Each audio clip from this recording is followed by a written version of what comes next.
네, 현대사 스콜 8강 시작하겠습니다. 반갑습니다. 예, 7강의 내용을 좀 압축을 하겠습니다. 해방 이전 그리고 해방 이후에 미군정과 김구 선생은 극도의 이 대립 상황을 유지를 했습니다. 왜냐하면은 이 김구 선생 같은 경우에는 내가 25년이나 임시정부의 법통을 유지해 왔는데 이제 해방이 왔는데 왜 내가 이 행정권을 미군정한테 넘겨야 되느냐 이러면서 몇 가지를 요구했습니다. 군경을 다 임시정부에 넘겨라. 그리고 7.18 처단 및 급진적인 주장을 하면서 미군정과 대립을 하게 됐습니다. 결정적으로는 모스크바 3상회의 이후로 반탁운동을 이제 거세게 김구 선생이 일으키게 되면서 미군정과 더욱더 대립을 하게 되면서 이 미군정은 김구와 이승만의 아주 강력한 반공 반탁 입장보다도 아주 온건적으로 다룰 수 있는 이 김규식과 여운형의 중도 우익, 중도 좌익에 눈길을 돌리게 됐습니다. 그런 어떤 미군정의 이 정치적 배제가 있음에도 불구하고 김구 선생 같은 경우에는 우익 정당들을 규합을 하려는 이제 노력을 했고, 그리고 이승만 대통령과 힘을 합쳐가지고 계속해서 이 반탁 운동을 강하게 이제 끌고 나갔습니다. 그러면서 이 이승만 대통령은 47년 12월부터 4월까지 이 상황을 타개하고자 이제 미국에 가가지고 직접 미국 국무부와 대통령과 담판지겠다. 47년에는 이승만 대통령은 이제 미국에 간 기간이 많았고, 김구 선생 같은 경우에는 47년에 무려 2번이나 쉬지 않고 포기하지 않고 갑자기 뜬금없이 미국한테 임시정부를 승인해라 이러면서 2차례나 4월달, 7월달 끊임없이 임시정부를 얘기를 합니다. 그렇기 때문에 많은 역사학자들이 김구의 어떤 이런 의도를 단순히 그냥 순수한 민족주의자로서 민족통일론자로서 이분의 의도를 볼 수 있겠느냐. 다분히 어떤 권력축으로서의 의지도 충만한 사람이다라고 평가를 하는 것이죠. 두 번째는 46년, 47년은 미군정이 그래도 소련과 그 구석에서는 대립을 하면서도 어떻게든 간에 대화를 하고자 하는 기조를 유지하던 2년인데 이때 선택된 사람은 김규식이다. 근데 김규식의 좌우합작 추진도 46년에, 47년에 꾸준히 이름을 여러 가지 단체를 바꾸면서 시도는 하지만은 이 좌우익 전부를 만족시키려다 보니까 이 이념과 정책이 속된 말로 혼합이 되어버리고, 혼합이 되니까 양측 다 또 지지를 안 하게 되고, 그러면서 구심점이 잡히지 않는 상태에서 좌우합작위원회는 또 결렬이 되고 해체가 되고 47년에 또 어떤 가도입법위원회라는 것도 생기지만은 그건 어떤 김규식과 하지 장군의 바람대로 온건한 사람들로 가득 차는 게 아니라 이 김구와 이승만과 한민당을 따르는 국민들이 우익정당에 투표를 많이 하게 되면서 또한 그것이 우익적으로 기울게 되면서 미군정과 김규식의 바람대로 되지 않았고, 그러면서 선거가 가능한 지역만이라도 선거를 하자 이런 어떤 이 결의안이 과도입법위원회에서 채택이 되면서 김규식은 나는 이런 거 싫다 이러면서 또 사퇴를 하면서 좌우합작 이런 운동은 2년 동안 번번이 실패를 하고 결정적으로는 이 여운형, 몽양 여운형이 또 47년에 암살이 되게 되면서 좌우합작 이 운동은 이 추진을 잃어가기 시작했습니다. 그러면서 47년 8월이 되면은 이 미소공의가 완전히 이제 미소공의 그만하자 이런 얘기가 나오고, 12월이 되면은 미소공의가 완전히 해체가 되면서 47년 후반부로 갈수록 이 미국과 소련은 더 이상 이제 하나가 될 수 없는 이 양극단으로 이제 달리게 되는데, 그러면서 단독정부 수립론이 더욱더 대두가 되고 결국에는 이승만이 옳았지 않냐 이런 말이 전 세계와 이 국내에서 나오기 시작했던 것입니다. 이러한 때에 김구와 김규식은 협력을 하면서도 대립을 했던 때가 있었지만은 47년 후반부터 48년 4월 이 단독정부 수립 반대 운동을 할 때까지 완전히 하나가 되면서 이 단독정부 수립 반대의 길로 가게 되는데, 정확한 경위가 어떻게 되는지 좀 살펴보도록 하겠습니다. 이거는 그 유명한 김구 선생의 3천만 동포에게 읍고함이라는 그 유명한 연설에서, 그래서 나는 통일된 조국을 건설하려다가 38선을 베고 쓰러질지언정 일신의 구차한 안위를 취하여 단독 정부를 세우는 데는 협력하지 않겠다. 안타깝게도 많은 역사학자들이 이런 어떤 문장을 통해 가지고 이 해방 정국을 많이 해석을 합니다. 통일 물론 이상적이고 가장 바람직한 길이죠. 하지만 그와 반대되면은 일신의 구차한 안위를 취하는 건가요? 그렇지가 않죠. 네. 그러면서 이 김구 선생은 다짐을 합니다. 내가 만약에 북행을 했다가 만일 돌아오지 못하는 경우가 있다 하더라도 내가 통일 독립을 위해서 끝까지 싸웠다는 것을 삼천반 동포가 알아주길 바란다. 이러면서 또 북한에 올라가기 전에 이런 말을 합니다. 그 다음에 이 김규식 선생도 처음에는 이게 갈등을 하다가 그래 김구 선생 말대로 김일성이랑 한 번이나 대화를 해보자. 대화라도 한번 해보자. 마지막으로 우리가 이 분단을 막을 어떤 이 노력을 해야 될 거 아니냐 이러면서 김구 선생의 동의를 하면서 이 이북에 올라가서 이 남북 연정 회의에 참석할 것을 천명합니다. 나와 김구 선생은 우리의 손으로서 조국을 통일시켜야 된다는 거에 남북 협상을 제안했던 것이다. 우리가 같이 앉아서 얘기하면 극복할 수 있다. 막 이런 얘기를 합니다. 그러면서 이 4월 달에 4월 21일, 4월 22일 그 뒤로 쭉 이제 이 북한에 체류를 하면서 김일성, 뭐 김두봉, 김원봉 이런 공산주의자들과 회담을 하기 시작합니다. 이거는 김구 선생과 김규식이 이제 이북 지역에 올라가서 찍은 사진이고요. 김구 선생께서는 이 남북 연정 회의에서 축사를 또 읽는 등 성의를 보이고 있습니다. 실제로 북한에서 찍은 사진입니다. 그러면서 이 김규식 박사 남조선 비방 이 기사가 말하는 게 뭐냐면은 이북에 올라가 가지고 북한은 이래서 좋은데 남한은 이래서 안 된다 이런 비판을 막 하는 거를 또 동아일보에서 실었어요. 그 내용을 봅시다. 유엔 위원단이 조선에 올 때 나는 김구 선생과 같이 그들은 실패하리라고 말했다. 이 무슨 말이냐면 단독 정부 수립을 위해서 유엔 임시위원단이 48년 1월 달에 도착을 했어요. 선거를 하기 위해서. 근데 이 사람은 그런 임시위원단이 오는 거가 실패할 거다. 나는 이렇게 생각한다고 얘기하는 거죠. 그렇다면 김규식의 대안은 뭐냐? 나는 소련의 제의와 같이 우리나라 이런 조선 사람에게 맡기는 것이 좋겠다고 말했습니다.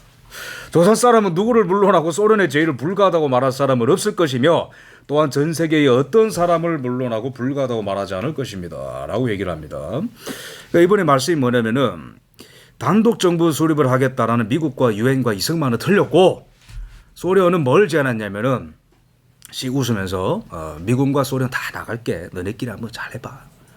그 소련 반가운 제의를 소련이 했기 때문에 얼마나 고맙냐. 그 소련의 말대로 될 거라고 모든 사람들이 생각한다. 이런 얘기를 하는 거예요.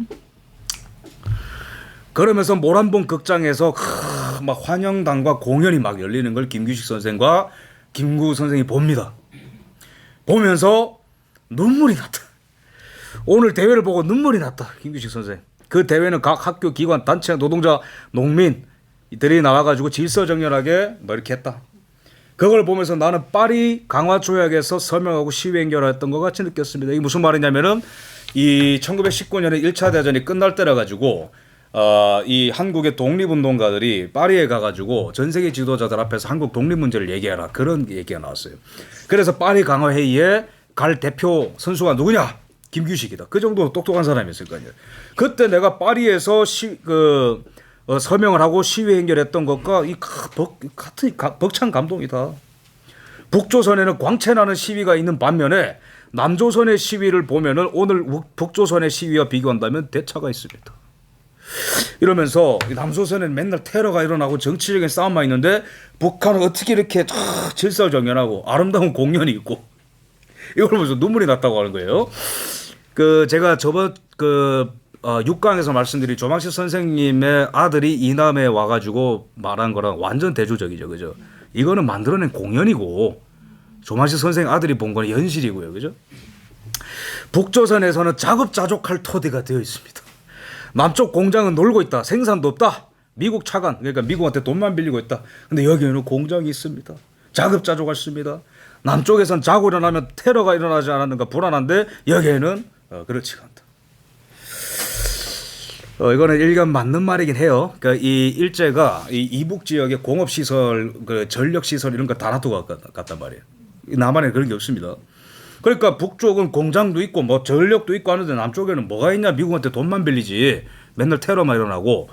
그러니까 이 북한이 이 정도로 이제 참 좋은 나라, 이 좋은 어떤 집단이니까 하나가 될 수 있다는 식으로 얘기를 하는 거죠. 그러면서 우리는 우리의 장단에 춤을 춰야 된다. 그러니까 같은 동포끼리 장단을 맞춰서 춤을 추자. 여기 모란봉 극장에서는 우리의 춤을 추었습니다. 좌우합작도 미국 사람의 장단에 춤을 추는지 모르지만 이제는 남의 장단에 춤을 출 때가 아니라 우리의 장단에 춤을 춥시다. 축배를 듭시다. 미국과 소련은 나가고 꼭두각시 노력 그만하고 우리가 외세 꼭두각시 노력 그만하고 우리 민족끼리 장단의 춤을 추는 좋도록 하자 이렇게 하는데 왜 스스로의 장단의 춤을 못 추죠? 어떤 민족이? 간단합니다. 힘이 없어서 그런 겁니다. 그러면 왜 이때까지 소련과 미국한테 끌려다녔죠? 북한과 남이? 힘이 없기 때문에 끌려다닌 겁니다. 그럼 이후에는 지금은 힘의 변화가 없는데 소련과 미국이 이렇게 하겠다는 것만 믿고 과연 같은 장단에 같은 민족끼리 장단 맞춰 춤을 출 수 있을까요? 장단 맞춰서 춤은커녕 2년 뒤에 전쟁을 일으켰죠. 북한은. 그죠? 김일성은. 너무 순진한 이상주의자입니다. 힘의 관계, 국제정치의 역학관계, 강대국의 논리 이런 어떤 거에 대한 어떤 그 아주 깊은 어떤 성찰이나 이런 것보다도 그저 어떤 그 감성과 그죠? 같은 민족끼리 어떤 이상적 통합 이런 것들을 이제 추구하는데 그런 어떤 이상은 우리가 항상 추구해야 되지만은 그게 전부가 되면 안 됩니다. 현실과 벗어나면 안 돼요. 안타깝게도 김규식 선생은 이상주의에 지나치게 치우쳤습니다. 읽어보면서 이승만 대통령이 무슨 장단 같은 소리 하냐 이러면서 비판을 합니다. 소련 장단에 춤추냐? 제목 보면은 하등 성과도 기대 난 어려울 난자 기대 없다. 남조선에서 북행한 정치가들이 이건 김구와 김규식을 비판하는 거예요. 올라간 사람들이 북조선의 김일성 씨와 자기 마음대로 협상할 수 있다 생각하는데 너무나 어리석은 일이다. 다 동생들이거든요. 파리 강화 회의할 때나 외교 독립할 때나 김규식 어렸을 때부터 항상 그죠? 아우 임시정부와 임시정부 때의 김구와 이승만의 커넥션 항상 동생들처럼 이렇게 이제 같이 있었던 동생들인데 동생들아 그거 올라가가지고 뭐 하냐 이런 얘기하는 거예요. 진단이 정확합니다. 이분은 소련은 과거 처칠, 루즈벨트, 트루먼, 마샬 이거 이제 국무장관 말하는 겁니다. 마샬은 조지 마샬. 유엔에서도 전부 단독 행위를 해왔다. 그러니까 소련은 처칠의 말도 안 듣고 루즈벨트 말도 안 듣고 트루먼 말도 안 듣고 마샬 말도 안 듣는데 뭐 한다고 당신들 말을 듣겠냐 이런 얘기하는 거예요. 남북 협상은 소련에게 이용당한 결과 이외에는 하등의 결과도 없을 것이다. 남조선에서 북행 정치 요인들은 평양에서 자기가 의도한 자유로운 의사를 발표할 수 있을 거라고 하는데 말도 안 된다. 그러니까 거기서 아무리 대화해도 절대로 더 소득이 없을 것이다라고 얘기를 합니다. 그럼에도 불구하고 이틀 뒤에 김일성, 김두봉, 김원봉, 김구, 김규식 다 김씨네요, 그죠?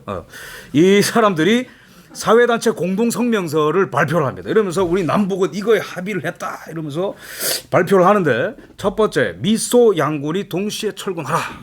두 번째 외국 군대가 나간 뒤에는 내전이 발생될 수 없다는 것을 양측이 확인했다. 2년 뒤에 전쟁 났죠, 그죠? 3번 외국 군대 철거 후에 뭐 이런 그 좌우 통합을 추진해 가지고 정부를 수립한다. 네 번째 1948년 5월 10일로 예정된 총선을 반대한다. 그러니까 미국과 소련이 다 나가면 우리 민족끼리 그 따뜻하게 웃으면서 밥 한 끼 한 그릇 냉면 한 그릇 하면서 하나가 될 수 있다 이런 얘기를 하는 거예요. 그러면서 이 북한으로부터 약속을 받아냅니다. 김규식과 김구가 김 선생이. 첫 번째 조만식 선생을 풀어달라.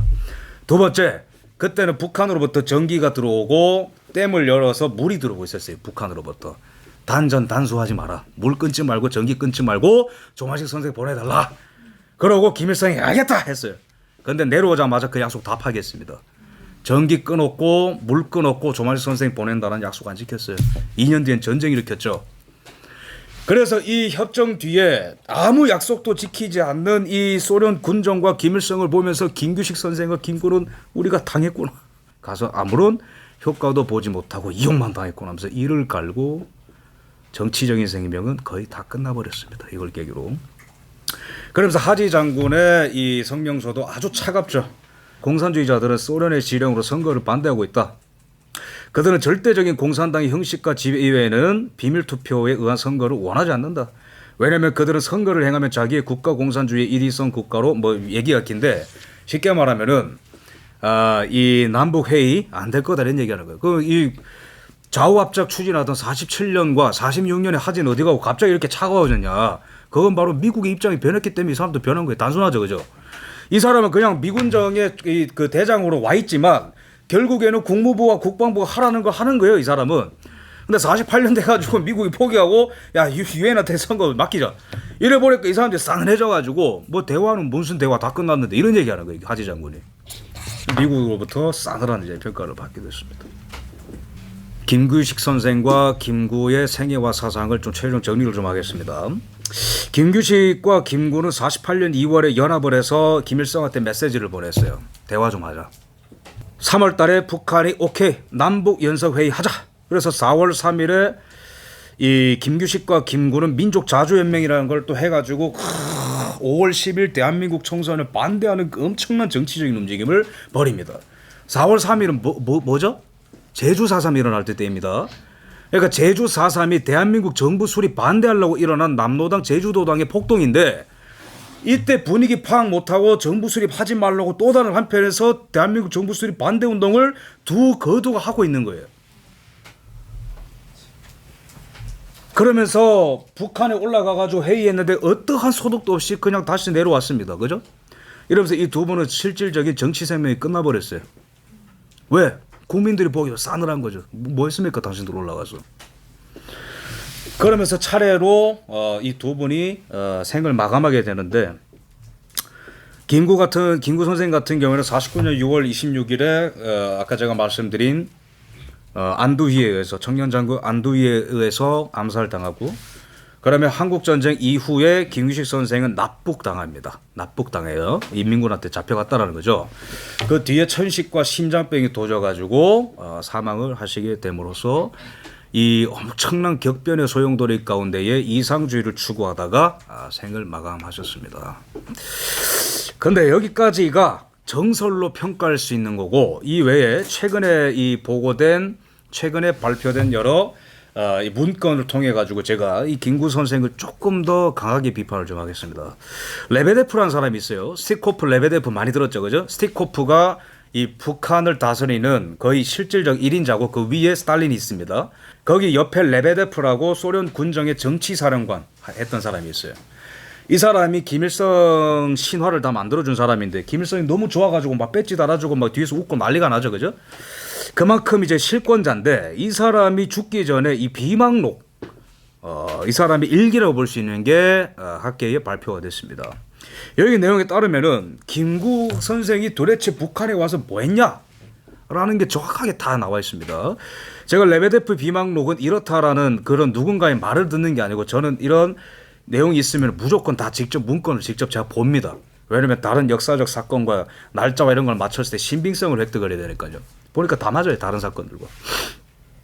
여기 보면은 김구와 김규식은 한마디로 말해서 레베데프와 이 스탈린이 만들어 온 정치 극장에서 놀아난 겁니다. 그냥 한 달 동안. 이 레베데프와 스탈린이 만들어 놓은 게 뭐냐면은 몇 명이 회의에 참석을 할 거고 어떤 순서대로 발표를 할 거고 누가 어떤 순서에서 말을 할 때 어떤 말을 할 거고 다 정해놨어요. 각본의 안에서 놀아놨다는 거예요. 심지어 김규식과 김구가 컨트롤을 벗어났을 때 어떻게 할 것지도 다 해놨어요. 김구와 김규식이 만약에 계획에서 벗어났을 때 어떻게 할 거냐. 김구를 미국 간첩으로 몰아라. 이런 지령까지 다 있는 거예요. 근데 이런 지령대로 김구와 김규식이 다 하나가 돼가지고 놀아나니까 스티코프가 매우 만족했다. 이거 비망록이 다 있어요. 왜 만족했냐. 김규식, 김구가 앞장서가지고 대한민국 정부 수립을 비판을 해버렸잖아요. 북한에서. 그러면은 당연히 소련의 목적이 달성되는 거죠. 왜? 단독 정부 수립을 파탄내야 되니까. 이 두 거두인 정치 거두가 반대함으로써 유엔이 주도하는 이 자유정부 수립이 딜레이 될수록 공산화가 빨리 되고 효과적으로 되니까 미군정은 계속해서 이런 좌우압작이나 틀 안에서 공산화를 진행해 왔는데 옳다구나. 미국이 이제는 그물을 벗어나서 독자적으로 하려고 하니까 김구와 김유식을 이용해가지고 민주적인 척은 하지만은 선거를 파탄내고 정부 수립을 최대한 딜레이 시킴으로써 동유럽의 공산화 같은 거를 한국에 시켜버리려고 했던 건데 이 두 지도자가 그런 전체적인 판을 못 보고 그냥 탁 걸려들어 버린 거예요. 그물에다가. 근데 충격적이게도 김구 선생이 여기서 이 북한 이게 무슨 말한 적이 있냐면 만약에 잘못돼가지고 일이 미국이 나를 탄압한다면은 북한에 나의 피난처를 마련할 수 있냐고 김일성한테 물어봤다는 거예요.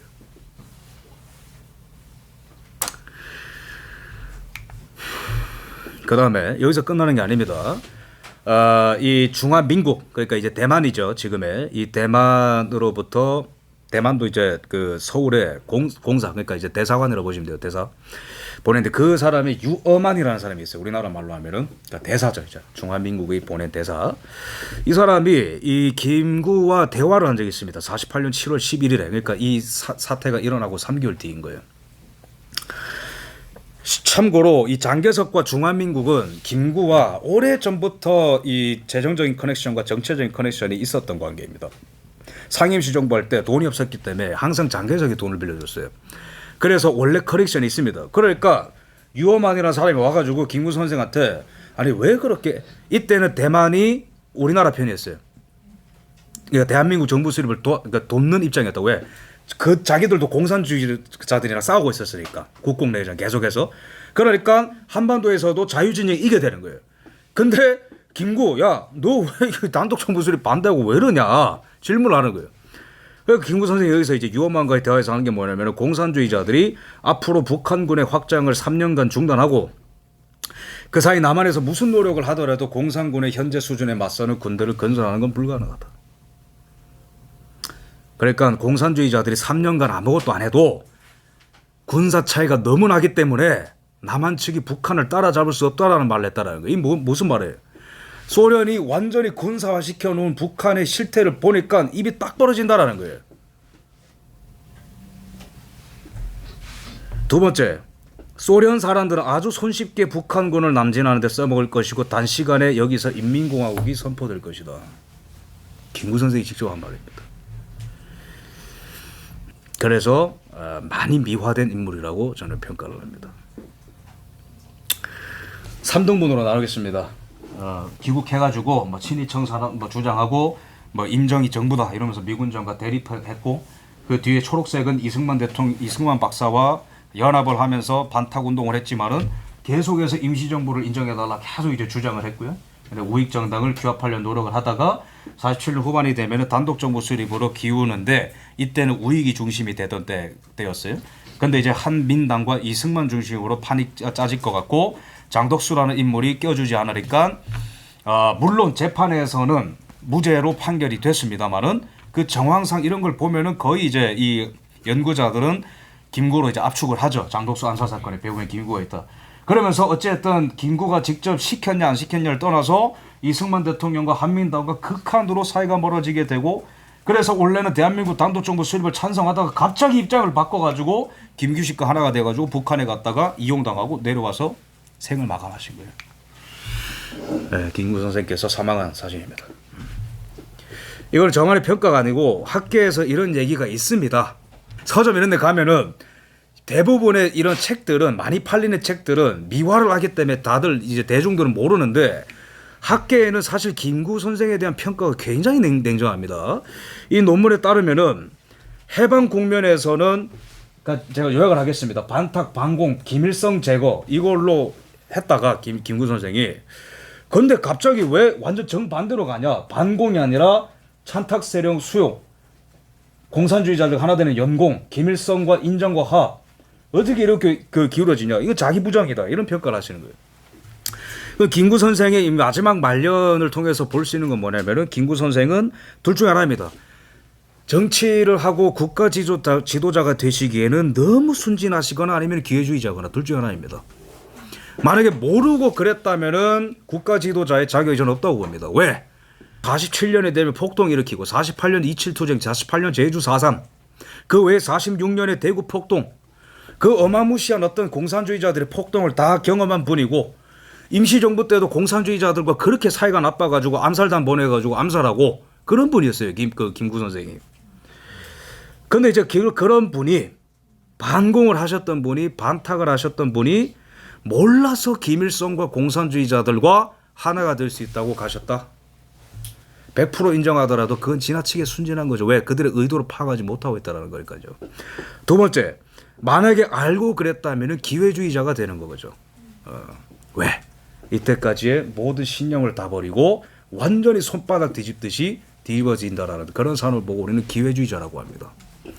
그래서 김구 선생은 저는 아주 순진한 이상주의적 민족 통일론을 내걸었던 사람이나 로 평가되거나 아니면은 두 번째로는 기회주의자다. 이렇게 간단히 평가하겠습니다. 김규식 선생에 대한 평가입니다. 이거는 제가 저번 시간에 잘못 말씀드렸는데 너무 가난해서 어렸을 때 벽지를 뜯어먹을 정도로 가난했다. 그 어린아이가 박헌영이 아니고 김규식입니다. 그래서 언더우드 선교사가 기르고, 근데 박헌영도 YMCA를 이제 통해 가지고 기독교 교육과 영어 교육을 받은 건 맞아요. 근데 이제 어렸을 때 너무 가난해가지고 벽지를 뜯어먹을 정도로 가난했던 김규식, 이 어린아이를 언더우드 선교사가 너무 불쌍해서 못 봐주겠다. 길러다가 빵 먹이고 우유 먹이고 교육시키고 영어 교육시키고 정치 교육시키고 해가지고 이 유학비를 다 받아가지고 어린 나이에 도미를 해가지고 미국 대학에 갔습니다. 로노크 칼리지라고 가가지고 언어 천재였어요. 영어 여러 가지 그 유럽어들 다 익히고 이러면서 언어의 천재로, 그 다음에 러일 전쟁도 예견할 정도로 아주 수재였어요. 20대 초반에 그런 어떤 그 능력을 미국에서 발휘하다가 프린스턴 대학교에 입학을 해가지고 영문학 석사를 받고, 그러면 이제 박사까지도 해봐라 했는데 거절하고 그 대한제국이 망하던 때이기 때문에 나는 나라 도로 가겠다. 만약에 김규식이 다이렉트로 다 코스를 밟았다면 아마 이승만 박사보다 더 빨랐을 거예요. 프린스턴 대 박사가. 그 정도로 수제. 그러다가 이제 언더우드 선교사의 비서가 됐어요. YMCA 활동도 하고 기독교인입니다. 물론 엄밀히 신학적으로 말하면 진짜 신자냐 막 진표가 있냐 그것까지 따지면 모르겠지만은 평생 동안 교회를 다녔고 기독교인들과 어울려 다녔고, 그죠? 기독교 신자라고 하고 본인이. 그 다음에 이제 중국으로 무대를 옮기고 하다가 1차 대전이 일어난 뒤에 드디어 때가 왔다. 이 전 세계의 소수 민족들이 막 독립을 한다. 우드로 윌손도 그런 얘기를 하고 레닌도 그런 얘기를 하고 민족 자결주의 얘기가 나오니까 우리 이 조선인들도 좀 독립시켜 달라. 그래서 이승만, 김구, 당시에 안창호 이런 선생님들이 막 돈 모으고 의견을 모아가지고 김규식한테 에너지를 모아가지고 네가 해내래 내가지고 파리에 보내준 거예요.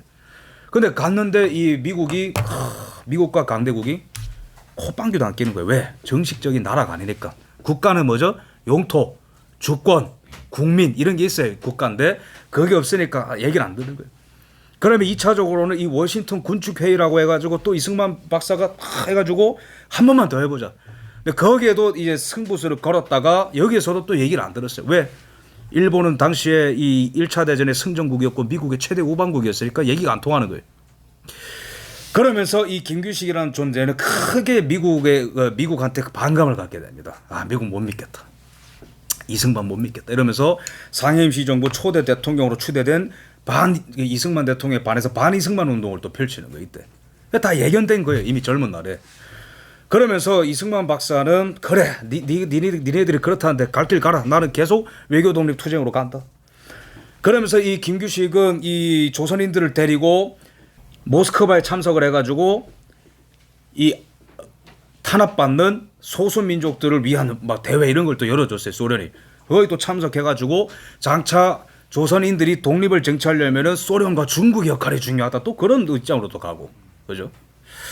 그러면서 최대한 좌우를 다 품으려고 임시정부에 들어가서 좌익측 인사, 공산주의자들, 우익측 인사 다 품으려고 이제 했지만은 결국에는 30년대, 40년대 가면은 자금적인 문제와 여러 가지 어떤 분쟁 문제로 상해 임시정부와 그다음에 충칭으로 이제 무대를 옮기지만은 이 임시정부가 이제 제 기능을 못하는 상황 속에서 해방을 맞은 거예요. 그래서 이분이 말년에 행한 행동은 이미 생애를 보면 다 예고편이 나와 있습니다. 좌우 합작, 미국 못 믿겠다. 대륙형 국가 중국과 소련도 하나가 돼야 된다. 이거는 젊은 날에 이승만 박사와 형님하고 하던 사이에 찍은 사진이고, 이거는 파리 강화회의에 참석한 김규식 박사입니다. 당대의 천재 중에 천재라는 사람도 분별이 어렵다라는 거예요. 결정적인 순간에 오면은. 우리가 결론적으로는 이분이 틀린 걸 우리가 알지만은 이때 당시에 과연 누가 감히 이승만 박사처럼 모든 걸 다 꿰뚫어 볼 수 있을까요? 장담할 수 있을까요? 힘들 겁니다. 당대 조선인들 중에 가장 똑똑하다고 평가받았던 사람도 방황하고 헷갈려할 수밖에 없었던 게 당시 해방 전국이었다라는 거예요. 이게 중요한 포인트입니다. 김구와 김규식 선생이 놓친 게 뭐냐? 여러 가지가 있겠는데 가장 중요한 것은 국제 정세를 보는 안목에 있어서 아쉬움이 많았다라는 거예요. 이 동료록 사진을 제가 보여드리는데 레닌의 투쟁 이론에 따르면 3단계가 중요해요. 3단계. 공산혁명을 위한 3단계가 있습니다. 첫 번째, 좌익 정당들끼리 먼저 하나가 되라. 그래서 먼저 뭐 막 혁명을 한다는 말을 한다라든지 토지개혁을 한다라든지 이런 이상한 말 하지 말고 우아하게 좌익들끼리 먼저 하나가 되라. 이 1단계. 2단계가 뭔지 아세요? 좌우 합작을 통해 가지고 민주적으로 일을 처리한다라는 뉘앙스를 풍겨라. 그러면서 우익을 조금씩 물들이고 대중을 조금씩 좌익화시키는 과정이 2단계인 거예요. 3단계가 뭐냐? 권력을 영구히 쟁취하는 거. 정확하게 동유럽이 1, 2, 3단계로 다 적화가 됐어요. 이게 바로 1945년에서 48년 3년 사이에 폴란드, 헝가리, 체코슬로바키아 이런 데가 다 적화가 된 거예요. 그러면 이승만 박사는 항상 이걸 좌우합작을 반대할 때 논리가 뭐죠? 동구라파처럼 되면 안 된다. 유럽의 옛날 말 동구라파라고 했죠, 그죠? 근데 이 김구와 김규식 선생 같은 경우에는 이 국제 정세와 이 미국의 방향과 이런 걸 정확히 모르니까 우리는 동유럽처럼 안 될 수 있다. 이렇게 생각을 하는 거예요. 근데 이승만 박사는 1920년대부터 반공주의 운동을 해왔고 미국으로 움직여야지 자유민주주의가 건국되는데 크게 도움을 받을 수 있다 했고 소련을 뒷변을 믿으면은 결국에는 배신당한다는 거를 1920년대부터 주장을 해왔고 그리고 2차 대전 이후에 소련이 이 지역을 공산화시켜가는 것을 똑똑히 이제 여러 가지 루트로 알던 사람이 이승만 박사이기 때문에 도저히 좌우합작이나 김일성과의 대화 같은 것들은 현실화되지 않는다고 바라봤고 다 그분의 예상대로 됐죠. 김구와 김규식의 노선에 대한 고찰을 좀 해보겠습니다. 김구와 김규식의 오류 정리하겠습니다. 이 두 분 다 뭐 당대의 아이콘이라 불렸을 정도로 얼마나 어떤 경험과 지식이 그래도 일반인들보다 훨씬 이제 뛰어났겠어요, 그죠? 근데 김구 선생 같은 경우는 지식적으로는 뭐 제가 말씀드릴 수 있는 게 없습니다. 아무리 문건을 찾아봐도 이분이 자유민주주의나 또 어떤 이제 근대의 성립, 어떤 세계사, 어떤 미국의 방향, 공화주의, 어떤 이런 거에 대해서는 글을 남긴 게 없어요. 그러다 보니까 좌충우돌 폭력으로 많이 기울고 그래서 저는 지식적으로는 김구 선생은 거의 평가할 수 있는 뭐랄까요 어떤 정치 지도자로서의 기초 지식 조건을 갖춘 사람이라고 저는 보지 않습니다. 근데 어쨌든 인망이 두텁고 이런 분들인데 이분들의 오류가 뭐냐? 첫 번째, 가장 이상적인 것이 가장 현실적인 것은 아닙니다. 근데 이분들은 가장 이상적인 게 가장 현실적이라고 바라봤던 거예요. 그렇지 않아요. 정치는 그렇지 않습니다. 절대로. 두 번째, 공산주의자들의 인식이 틀렸습니다. 그러니까 김일성과 하나 될 수 있다고 올라가는 거죠. 만약에 김구와 김규식의 바람대로 역사가 진행됐다면 어떻게 됐을까 한번 상상을 해보자라는 거예요. 그렇게 이승만의 단독정부 수립을 비판하고 그렇게 김규식, 김구, 여운형을 미화하는 역사관이라면 한번 가정을 해보고 제가 그분들한테 질문하고 싶다라는 거예요.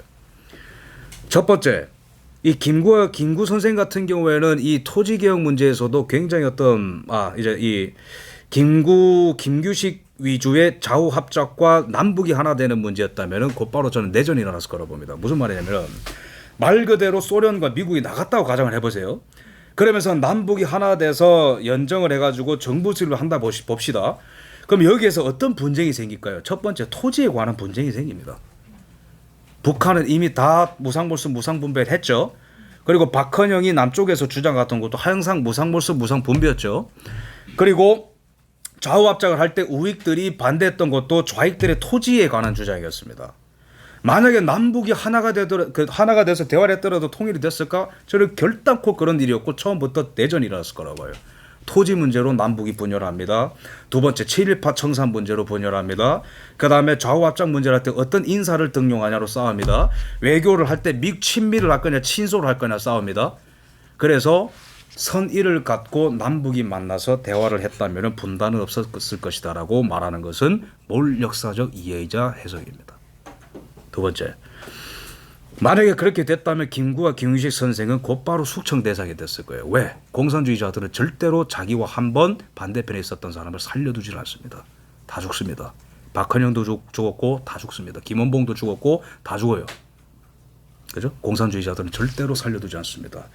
김구 같은 경우에는 해방 때부터 공산주의자들과 싸웠어요. 반공을 외친다는 이유로 싸웠고 반탁을 외쳤다는 이유로 시타 통치를 찬성하는 공산주의자들을 매국 노로 본다는 이유로 김구와 싸웠고 김구를 죽이자 이런 어떤 팜플렛 이런 것들이 북한에 가득했습니다. 당시에.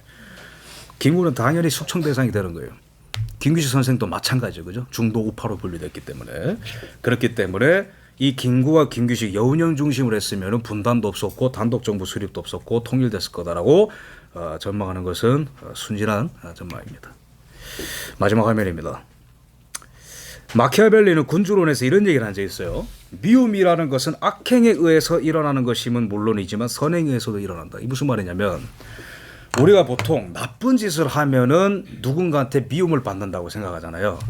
근데 정치의 영역에서는 꼭 그렇지가 않다라는 거예요. 선한 행동을 하는 것 같지만은 누군가한테 미움을 받게 돼 있다라는 거예요. 그러면 마키아벨리가 군주론의 영어 제목 뭐죠? 더 프린스. 군주한테 드리는 좋은 일이거든요. 중세가 막 붕괴하는 차원에서 이제는 새로운 정치를 해야 되는데 군주가 어떻게 정치하면 되나 거기에 대한 어드바이스란 말이에요. 이게 그러면은 선한 행동을 하는 것도 중요하지만 선한 행동을 하는 거에 집착을 하기보다 정치 지도자의 역할은 공동체가 가장 그나마 선한 방향으로 갈 수 있게끔 정치 지도자는 때로는 비정하고 냉혹한 선택을 할 수 있어야 된다는 거예요. 그래서 제가 이상적인 게 곧 현실적인 게 아니라고 말씀드리고 이 김구와 김규식이 빠진 함정을 말씀드리는 겁니다. 그럼 이승만 케이스는 뭐죠? 정확히 마키아벨리적 통치론과 군주론에 입각한 선택을 한 거죠. 가장 이상적인 것은 물론 민족 통일이다. 이승만 대통령도 초기에는 그런 걸 주장했어요. 하지만 사태가 흐르면서 더 이상 이것이 현실화되지 않았을 때는 가장 현실적인 방법을 내가 많은 비판을 좌우해서 미국으로부터 받더라도 나는 그 길을 공동체의 생존을 위해서 외친다. 비정해 보일지라도 냉정해 보일지라도 아주 인정 없어 보일지라도 그것이 올바른 결과로 기결된다라면 나는 내가 악인의 역할을 자처할 수 있다. 이게 이승만의 노선이었습니다. 네, 이 8강은 여기까지 하고요. 9강 이승만의 건국투쟁에서 또 뵙도록 하겠습니다. 감사합니다.